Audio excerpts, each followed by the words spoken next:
Hey guys, we're here yet again with Brian. Congratulations on your magnificent run on the second place finish. So first of all, Brian, is there anything you would have done differently in this game? What went wrong? So it's a challenging matchup to begin with because it's a combat mirror. Liam's a very good Warhammer player, and that's usually what that's come down to, is how well you play Warhammer.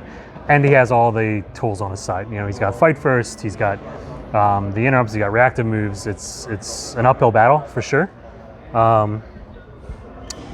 So you really just have to kind of hope to get a really effective log turn. And then my goal was reduce him in assets so that, you know, he had one really good asset, and then that asset wouldn't be enough to win him the game because I'd have too many rats running around doing things. But then, which actually worked out really well after my walk turn.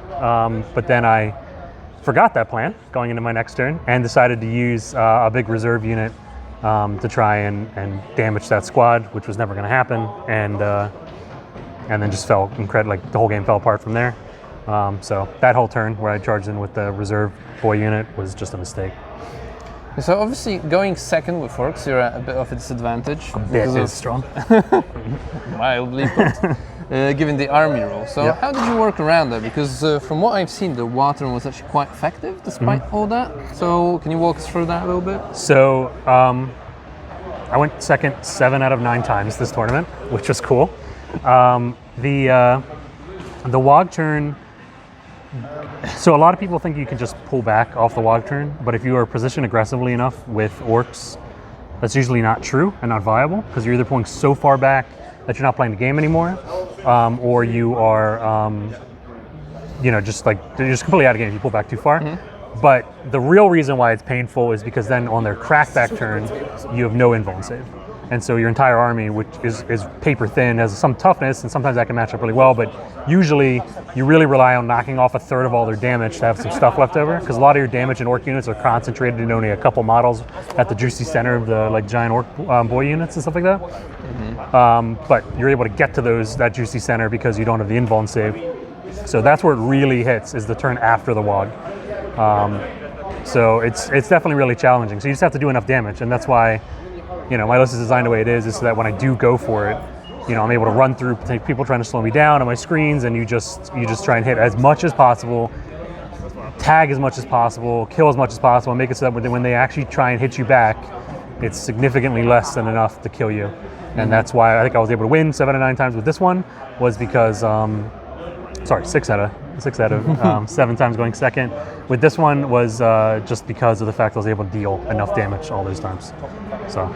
And what happened here? So was it not enough damage though, despite all that? Because I said, it looked really well after your turn. Mm-hmm. I think I did enough damage, but then, because in his turn that he hit back, I was still in a pretty commanding spot, I think. Mm-hmm. But then my follow-up turn after that, just between fatigue and trying to rush because the clock was getting a bit low there, I decided to try and deal the killing blow, and all my axes were blunt, so that was never going to happen. So I should have just stuck with the game plan, which was what happened on the wog turn, which is get him down to just that chosen brick, let that chosen brick try and win the entire game by itself, and then go from there.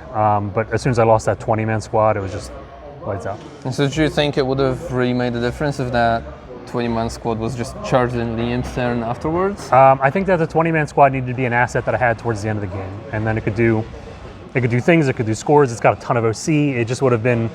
I don't know that I win the game. I'm not trying to suggest that I would have, but it certainly is closer than the 20-point diff that we have right now. I'm not sure. Like I said, I'm not sure how it plays out. I just know that it was definitely wrong. Okay, Brian, any thoughts on orcs having played such an event? Do they need buffs? Are they in a good spot? Do you want to carry on playing with them? I'm always going to play orcs. I love my boys. The main thing I think they really just need is the wog turn to be player turn to player turn. You could even make it so you can declare it in your opponent's turn if you really want to have a defensive wog. I don't think it's ever correct to do that, but you could. But just give orcs agency.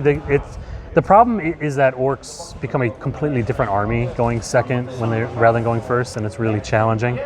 So you do that, and they're a 42% win rate on stat check. They probably kick up to 50, 51. Like they're in a great spot if you just make that change. So hopefully we'll see it. If you're listening, Josh. So considering that majority armies now want to go second. How do you feel with orcs? I mean, because you're trading the army rule for endgame scoring. Can you get to the endgame scoring now? Yeah, well, it's a pressure army, right? So secret missions are always going to be tough, and they're always going to play a part, which is going to make that challenging. But unlike an army like World Eaters, where sometimes you're hitting them with your army, but a lot of times games play out where you're kind of doing a missile, you're like wolf packing a section of the board. Orcs are trying to hit the entire enemy at once, and then just whittle you down, slow you down, hold you in your deployment zone to the point where secret missions actually become tricky unless you're a particular set of armies like Grey Knights and sometimes even Hypercrypt. And even then, like I had a game against Necrons earlier where they did get a secret mission and they still only scored like 25 primary or something like that. So if you get the right mission with that, it can still work out really well. Obviously, there are going to be some missions which are harder. Purge can be quite difficult because they can easily get 8s, and then you get if you really want to hit secret or something. So it really just depends how things line up. But usually going first with orcs is fine, mostly because of the pressure game plan. Okay. Yeah. Right, Brian, thanks very much for your time, especially considering the fatigue. And again, congratulations on a massive second place finish. Man. Appreciate it. Thanks.